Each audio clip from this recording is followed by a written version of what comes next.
nak jadi yang lebih kurang sama, kita kena ada put some effort during kita nak membesarkan diorang. I rasalah put effort dalam sebab budak-budak ni sebenarnya I rasa yang paling utama adalah memory tu. Memory ketika dia orang besar. So saya memang akan cuba sedaya upaya, kita merancang je, Tuhan yang menentukan, tapi saya cuba untuk pastikan setiap phase of diorang punya membesar tu, macam daripada diorang baby, diorang toddler, diorang sekolah, saya nak I ada di setiap fasa tu. Sebab tu saya memang berusaha walaupun saya memang mengaku memang penat gila-gila, memang penat, kadang-kadang kau tersasar juga, memang kau jadi hantu juga.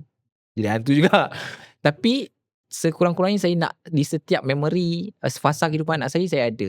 Maksud saya bila sekolah rendah dia orang boleh kenang, oh daddy siapkan dia orang baju. Lepas tu dia orang sakit, dia orang tahu, oh bila dia orang sakit daddy ada. Dia orang buka mata daddy ada. Dia orang tutup mata Bukan daddy macam ada. mami, tapi sebenarnya daddy pun boleh diharapkan gitu, sepenuh hati mereka. So sekarang ni saya rasa benda tu alhamdulillah setakat sekarang lah, tak tahulah akan datang. Benda tu membuahkan hasil lah. Sebab macam bila daddy balik, daddy macam dewa turun dari langit. Daddy. Macam tu. So insyaAllah lah first gaji I dapat, insyaAllah portion tu. Amin ya, tolong aminkan. Okay.